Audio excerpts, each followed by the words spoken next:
ഈശോ മിശിഹായ്ക്ക് സ്തുതിയായിരിക്കട്ടെ. പ്രിയ സഹോദര സഹോദരി, നിനക്ക് നല്ല ഒരു ദിവസം നേരിയ ഈ ഈശോ നിന്റെ ജീവിതത്തിലേക്ക് കടന്നു വന്നിട്ട് നിന്നെ സമർത്ഥമായിട്ട് അനുഗ്രഹിക്കട്ടെ. യോഹന്നാന്റെ സുവിശേഷം 7-ാം അധ്യായം 46-ാം തിരുവചനം.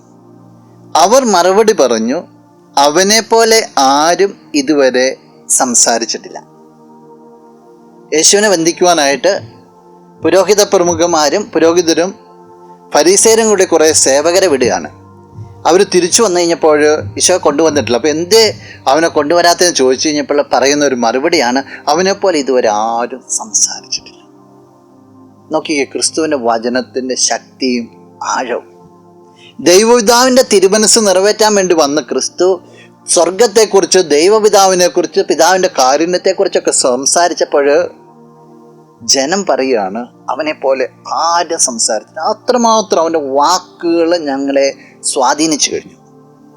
ചോദിക്കട്ടെ, ഈ ക്രിസ്തുവിൻ്റെ വചനങ്ങൾ നിന്നെ എത്രത്തോളം സ്വാധീനിക്കുന്നുണ്ട്? നിൻ്റെ ജീവിതത്തിൽ നീ എത്രത്തോളം ഈ വചനങ്ങൾക്ക് വില കൊടുക്കുന്നുണ്ട്? നാളുകൾ എത്രയാണ് നീ ക്രിസ്ത്യാനിയായിട്ട്? എത്ര പ്രാവശ്യം നീ ബൈബിൾ വായിച്ചിട്ടുണ്ടോ? അല്ലെങ്കിൽ എത്ര വചനഭാഗങ്ങൾ കേട്ടിട്ടുണ്ടോ? എത്ര വചനപ്രഘോഷങ്ങൾ കേട്ടിട്ടുണ്ടോ? എത്രത്തോളം വചനം നിന്നെ സംശീകരിച്ചു, നിന്നെ സ്വാധീനിച്ചിട്ടുണ്ട്? കേൾക്കുമ്പോൾ വരുന്ന കുളിരിനെ കുറിച്ചല്ല പറയുക, ആഴത്തിൽ നിന്റെ ജീവിതത്തിലേക്ക് വചനം എത്രത്തോളം കടന്നു വന്നിട്ടുണ്ട്. ഈ വചനമാകുന്ന ക്രിസ്തുവിനെ അനുഭവിക്കാൻ നിനക്ക് സാധിക്കട്ടെ. നമുക്ക് പ്രാർത്ഥിക്കാം. കണ്ണുകളടച്ച് കരങ്ങൾ കൂപ്പാം. നല്ലവനായ കർത്താവേ, നിന്നെ അങ്ങ് സ്തുതിക്കുന്നു, ആരാധിക്കുന്നു, മഹത്വപ്പെടുത്തുന്നു. നിന്റെ നിറ സാന്നിധ്യത്തെ നന്ദിയോടുകൂടി ഓർക്കുകയാണ്. ഈശോയെ, നിന്റെ നാമത്തിൽ ഇവരെ അനുഗ്രഹിക്കപ്പെടട്ടെ എന്ന് പ്രാർത്ഥിക്കുന്നു. വചനമാകുന്ന നിന്നെ ആഴത്തിൽ അനുഭവിക്കുവാനുള്ള വലിയൊരു ഭാഗ്യം നീ വ്യക്തിക്ക് നൽകണമേ. നിന്റെ നാമത്തിൽ ഈ ദിവസം അനുഗ്രഹിക്കപ്പെടട്ടെ.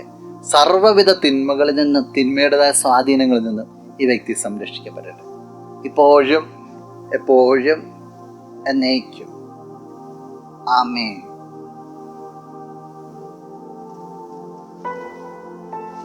ആരാധിച്ചിടാം